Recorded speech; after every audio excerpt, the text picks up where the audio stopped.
목사님께서 보실 때 지금 당장 그런 이제 시간의 순서대로 봤을 때 이제 뭐 그런 미래를 세대를 위해서 지금 우리가 지금 해야 될 것들 혹시 좀 있죠. 일단 가장 앞에 있는 게 이제 추수감사절이 있고 대림절이 있고 성탄절이 있고 아마 많은 교육자분들이 이거에 대해서 고민하고 있을 거라 생각이 들어요. 근데 저는 그 고민을 교육자들만 하지 않았으면 좋겠다는 생각이 들어요. 왜냐하면 지금 쉽게 이제 좀 축소시켜서 교회 학교 쪽으로 생각을 한다면 교회 학교에 있는 그 10대들이 이 모바일 편집 영상을 기가 막히게 해요. 근데 그 제가 이제 몇 군데 교회들에서 올라온 그 교육전사님이나 교육목사님 설교하고 하는 거 보거든요. 이렇게 샘플로 이렇게 본 것들이 있는데 10대들이 만든 것보다 못한 게 되게 많아요. 근데 10대들이 기가 막히게 많이 잘 만들어요. 바꿔 말하면 왜 재능이 많지 않은 힘들어 배우면서 노력은 물론 가상한데 본인이 혼자 하려고 할까? 이미 그거에서 잘하고 있는 10대들이 이미 많은데 그들을 끌어당겨서 그들과 함께 기획하고 논의하면 좋은 것들이 많이 나올 것 같은데 기본적으로 그들 생각을 안 하고 있다는 거예요. 내가 뭔가를 만들어서 뭔가를 제공해야 된다는 거. 그러니까 추수감사절 같은 경우도 앞으로 나오는데 추수감사절 어떻게 감사로 할까? 한두 명의 머리는 한계가 있단 말이죠. 근데 지금 또 이 언택트 시대란 말이죠. 그리고 이것을 혼자 고민할 것이 아니라 10대들에게 앞으로 추수감사절이 코로나가 오면 우리가 잘 모이지 못하는데 어떻게 하면 좋을까? 저는 첫 단계가 내가 가르치는 그 10대들을 혹은 청년들과 의논했으면 좋을 것 같아요. 참여자로 받아들이는 그렇죠. 거죠. 네. 내가 해서 뭔가를 주는 게 아니라 동반자로 여겨서 그들을 끌어당기면 기가 막힌 프로그램들이 좀 많이 나오고 생각을 해요. 왜냐면 내가 만약에 이제 교육을 한다고 하면 영상으로 추수감사를 드리고 어떻게 할까 이거 생각할 텐데 그 10대들이 얘기를 들어보면 내가 생각하지 못했던 모바일 세상 속에서 가상 세상에서 끊임없이 많은 걸 나올 수 있을 생각이 들어요. 그래서 첫째는 10대들을 참여자로 불러서 이번 추수감사절, 대림절, 성탄절, 송구영신 예배가 코로나 위드가 될 것 같다. 이 상황에서 너희들과 함께 이런 절기를 교육시키고 이렇게 프로그램을 진행하고 싶은데 어떻게 하면 좋겠니? 이게 첫 번째일 것 같아요. 이걸 첫 번째로 하고 그런 다음에 거기서 결론이 도출되어 나오면 그 진행을 같이 만들어 가는 거죠. 그러면 거기서 이제 뭐 제가 이렇게 하십시오라는 몇 가지 의견 안도 낼 수 있지만 그보다 더 중요한 것은 함께 만들어지면 그 교회에 맞게 그 지역에 맞게 특성에 맞게 좋은 프로그램이 나올 거라 생각이 들어요. 어느 교회는 지금부터 벌써 추수감사절을 위해서 9월 첫째 주부터 11월 달까지 그 하반기 동안에 코로나 때문에 어려운 가운데 있었지만 그 가운데서 너가 감사했던 것을 글로 쓰거나 영상으로 하거나 브이로그로 하거나 틱톡이나 이런 걸 이용해서 올리게 공모를 해요. 그러면 이제 그 아이들이 그걸 브이로그나 틱톡 같은 걸 통해서 만들어서 보내주면 그걸 이제 모아서 추수감사절 전야 후 때 이제 보여준다는 거예요. 그 영상 공모전이죠. 이미 그렇게 하는데도 그렇게 준비하는 데도 있다는 거죠. 결국 그 안이 어디서 나왔느냐? 아이들에게서 나온다. 왜요? 아이들은 우리는 브이로그 하나 만들기 되게 힘들거든요. 아이들 기가 막히게 일상이에요. 그냥 앉아서 뚝뚝뚝 만들더라고요.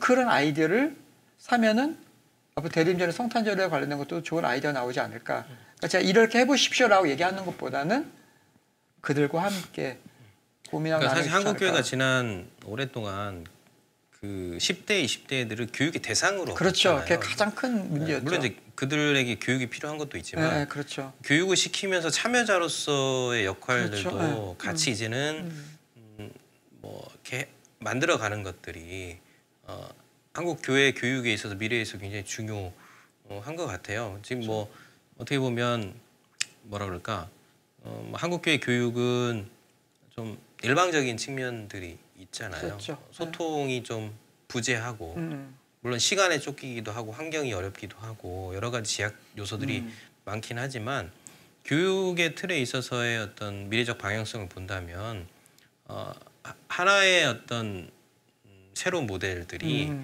이제는 좀 필요한 시점에 있는 거고 사실 온라인에 젊은 세대들이 호응하는 건 소통에 있는 거잖아요. 그렇죠. 저희 아들이 큰아들이 롤 하거든요. 롤 할 때 보면 너무 시끄러워. 그러니까 야 조용히 해라 그러면 조용히 할 수가 없대요. 없죠. 그렇죠. 근데 저는 스타크래프트 세대거든요. 네, 그렇죠. 스타크래프트 세대는 그런 게 필요 없었어요. 그 차이가 명확한 것 같아요. 그렇죠. 그러니까 그냥 같은 팀끼리 옆에 앉아가지고 그룹을 한다 그러면 같은 팀끼리 옆에 이렇게 몇 자 앉아가지고 상대 팀과 뭐 이렇게 하는 형식이었다면 지금은 장소에 관계없이 오히려 게임을 한다기보다는 대화를 하는 그게 그냥 그렇죠. 대화가 되어지는 참여형 그런 기조로 계속 가고 있는 거기 때문에 한국 교회 교육도 결국에는 교육이 필요한 것은 분명하지만 그들이 하나의 참여자로서 받아들이고 그렇죠. 새로운 모델 모형들을 만들어갈 수 있는 그런 방향성들이 이제는 뭐 돼야 되겠죠. 연구해야 되고 그렇죠. 발전적으로 그렇죠. 나아가는 것들. 앞서 말씀했지만 이제 앞으로는 점점 교사와 학생의 이 경계가 허물어지고 있거든요. 그렇죠. 허물어지고 있기 때문에 아마 어떤 선생님들도 화상 수업을 하면서 못하니까 유튜브를 간신히 들어가서 줌 사용법을 고등학생들이 가르치는 강의를 들었다 그러더라고요. 60대인 선생님이. 결국 관계가 바뀐 거잖아요. 그렇죠. 나의 가르침 받는 아이에게서 이 교수님이 그 10대 아이가 올린 그 영상을 보고 줌 활용법을 배웠다. 이게 허물어지는 거예요. 물론 이제 고전적인 전통적인 그 교사 학생 관계는 있지만 앞으로의 세대는 그것이 허물어지는 관계. 그렇죠. 이제 같이 함께 대화하고 소통하면서 하는 관계. 경계가 파괴되는 거죠. 그렇죠. 예. 그래서 저는 아까 앞서던 것처럼 일단은 동참을 시켜라 해서 두 가지 플랜을 했으면 좋을 것 같아요. 만약에 이제 코로나19가 어느 정도 끝났다는 생각으로 기본 전통적으로 준비했던 추수감사절이나 성탄절이나 송구영신은 기본적으로 좀 준비해 두고 또 만약에 코로나19가 또 확진되어진다라고 가상해서 모일 수 없다면 결국은 또 다른 방법인데 그 방법 같은 경우는 이제 대상자들과 함께 준비해 나가기 좋지 않을까. 저는 솔직히 말하면 하반기도 오프라인을 굳이 모이려고 너무 애쓰기보다 너무 애쓰지 않았으면 좋겠어요. 뭐 물론 이제 답답하신 분들이 있겠죠. 왜 교회만 이제 못하게 하냐라고 생각하시는 분도 있겠지만 물론 그렇게 생각하면 밑도 끝도 없는 거니까 뭐 다 마음에 안 드는 거죠. 그럴 수 있는 거고 충분히 저는 이해하는데 그럼에도 불구하고 만약 2차 웨이브가 발생한다면 그냥 선제적으로 우리가 먼저 모범적으로 그랬으면 좋겠어요. 이렇게 온라인 쪽으로 좀 강화를 시키고 세상에 이제 선언을 좀 해줄 필요도가 있다. 우리가 모범을 보이겠다. 이렇게 했을 때 그럼 같이 주위 많은 분들도 어떤 공동체들도 이렇게 좀 동참할 수 있도록 하는 어떤 선제적인 모형 모델 들 쪽으로 가는 것들이 좀 어떻게 보면 좀 필요하지 않을까. 물론 불편하긴 하겠지만. 그렇죠. 예. 그러니까 2차 확진이 올 것 같다는 시그널이 생기면 미리 교회가 추수감사절이나 대리면 성탄절을 미리 선제적으로 하면 또 보기 좋지 않을까요?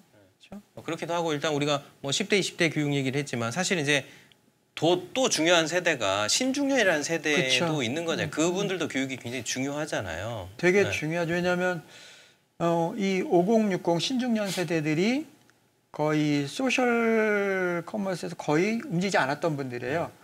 그런데 이제 1차 팬데믹이 오면서 나가지를 못하니까 결국 우여곡절 끝에 이거를 이제 배워서 이제 그 포털에 가입도 하고 하게 됐죠. 그래서 지금 보니까 지난 봄에 50대, 60대 우리가 흔히 말하는 신중년 세대들이 가입률이 엄청 늘었고 모 판매업자는 120%나 늘었대요. 뭐 요새 막 뜨는 새벽 하는 그러면 5, 60대가 120%가 50대, 60대에서만 늘었다면 앞으로 그런 기업들은 50, 60대를 타게 왜요?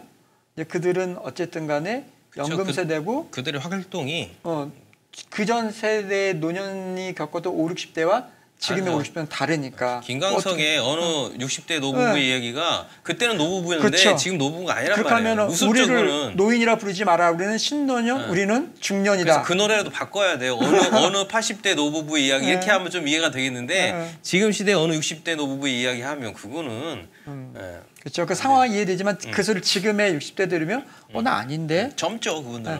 그러니까 지금 교회에서 또 하나 놓치고 있는 거이 코로나 때문에 신중년 50대, 60대에 대한 교육을 많이 놓치고 있다라는 거죠. 그래서 저는 그 부분에 대해서 좀 한 번만 더 얘기를 해주시면 이제 신중년 세대의 비율이 사실은 뭐 인정하든 인정하지 않든 상관없이 늘어나고 있거든요. 2020년도 지금 50대 전후반 세대가 가장 많고 향후 2030년, 40년까지는 50대에서부터 이제 60대, 70대까지가 주 이제 대상들 멤버십들이 될 텐데 그분들이 이제 은퇴하고 이제 인생의 후반기 예전에도 이제 하프타임이라는 캐치프레이즈가 있었잖아요. 예. 그건 진짜 이미지적으로 하프타임이었지. 실제적으로 하프타임 진짜잖아요. 지금은 은퇴 이후에도 뭐 100세 정도는 이제 겉들이 살 수 있는 기저질환이 없거나 특별한 물리적인 어떤 충격이 없으면 뭐 100세까지는 살 수 있다라고 본다면 은퇴 이후에 50년을 더 살아야 되고 그 세대가 교회 주축 멤버가 된다고 했을 때는 그분들이 미래를 준비하고 교회 안에서 어떤 역할을 할 수 있도록 하는 새로운 교육들이 충분히 지금 이제 생각해 볼 시점임에 분명하고 특별히 남자분들 같은 경우에는 신앙적인 측면에 소외된 측면들이 좀 있긴 하잖아요. 그렇죠. 워낙 바빴고 젊은 시절에 30대, 40대, 50대에 바빴고 또 사회적 역할을 하다 보면 여성분들에 비하면 상대적으로 교회에서 훈련을 받거나 하는데 시간적인 한계가 그렇죠. 있었단 말이에요. 근데 그분들이 은퇴하고 난 다음부터는 사실 이제 그런 부분에 결핍들이 생기거든요. 신앙의 뭐 훈련에 있어서.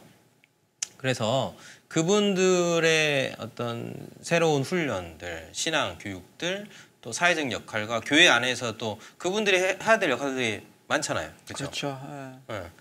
그러니까 그런 부분들을 준비시켜 갈 수 있는 신중년 세대의 교육들도 앞으로 미래를 본다면 도전적인 영역 안에서 본다면 굉장히 중요한 부분인 것 같아요. 지금 교회들에서 가장 없는 프로그램이 신중년이에요.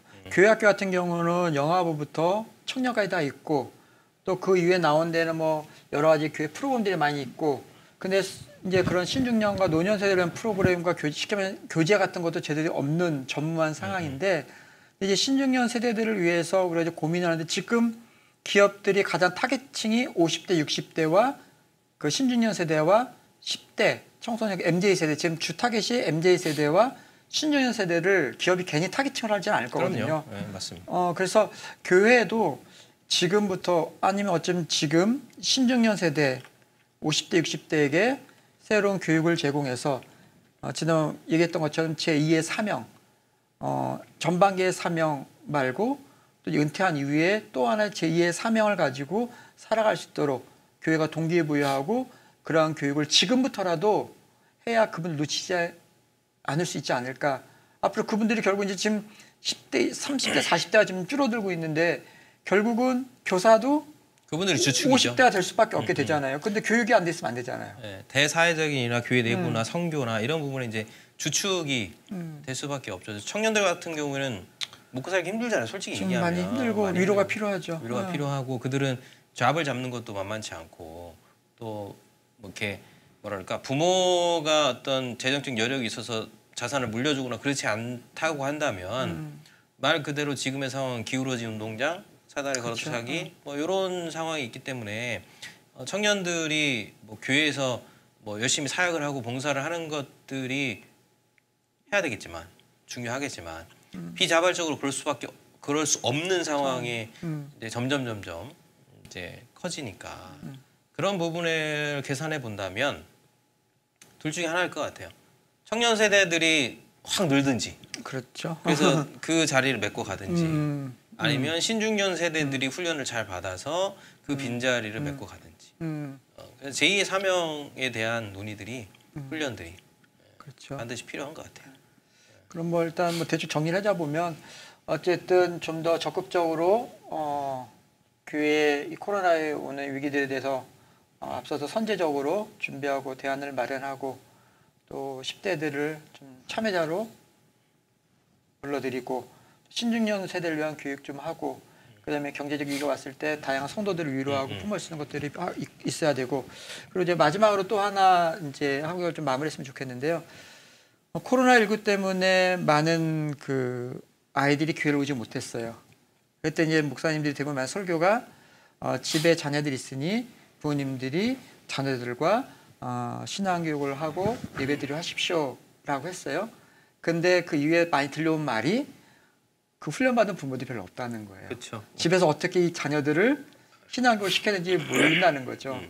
그래서 그동안 우리가 놓쳤던 이 가정을 이제는 좀 가정 우선주의 좀 목회 좀 해야 되지 않나 생각이 드는데 이 부분에 대해서 좀 정리해주고 오늘 마무리했으면 좋을 것 같아요. 네, 뭐 말씀하신 것처럼 이제 부모 세대가 너무 중요하죠. 부모들의 교육이 필요한데 이때까지는 한국 교회 많은 부모들이 자녀들의 신앙을 교회 위탁했던 그렇죠. 구조예요. 그냥 맡겨두고 교회에서 알아서 해주겠지. 뭐 이렇게 했는데 이제는 좀 적극적인 개입이 좀 필요하지 않을까.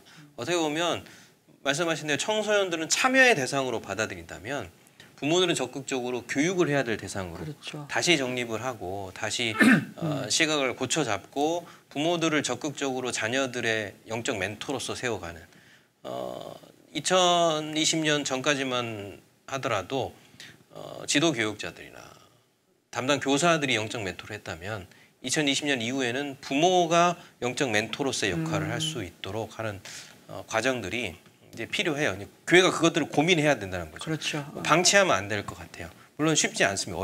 어렵죠. 굉장히 어렵고 만만치 않고 그럼에도 불구하고 학생들을 참여자로 받아들였듯이 부모들을 영적 멘토로서 받아들이고 부모들도 그렇게 생각을 해야 되고 그래서 차근차근히 어떤 영적 멘토의 길을 갈 수 있도록 교회가 티칭을 하고 가이드를 하는 이제 것들이 필요하고 그러려면 이제 사실 가장 중요한 것은 하이라키 상층부에 있는 리더십들이 가장 중요하거든요. 리더가 어떤 생각을 하느냐, 리더가 어떤 통찰을 갖느냐. 그러니까 교회로 얘기하면 뭐 담임 목사님, 부교육자들 또 평신도 리더들의 생각들이 중요하겠죠. 그렇죠. 그런데 이제 마음을 모으고 그분들 자체가 레벨업이 돼야 돼요. 그러니까 결국에는 멘토하는 교회 리더십들의 역량이 높아야만 하부 구조도 그렇죠. 같이 올라가거든요. 그렇죠. 그러니까 상부 구조의 역량이 높지 않은데 뭔가를 하려면 그건 엇박자가 될 수밖에 없어요. 그래서 그렇죠. 그 모든 과정들을 이끌어 가는데 이제 가장 중요한 건 교육자들이 이제 공부를 해야 된다.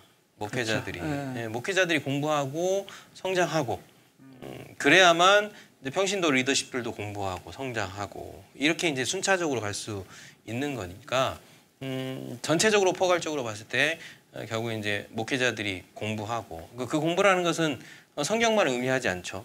그렇죠. 사회 지구조 변화에 대한 여러 가지 공부들 학습들이 굉장히 중요한 타이밍이 다시 된 것 같아요. 제가 서울시민대학이라는 곳에 자문을 맡고 있는데 거기 서울 시민을 대상으로 이제 교육을 하는 거거든요.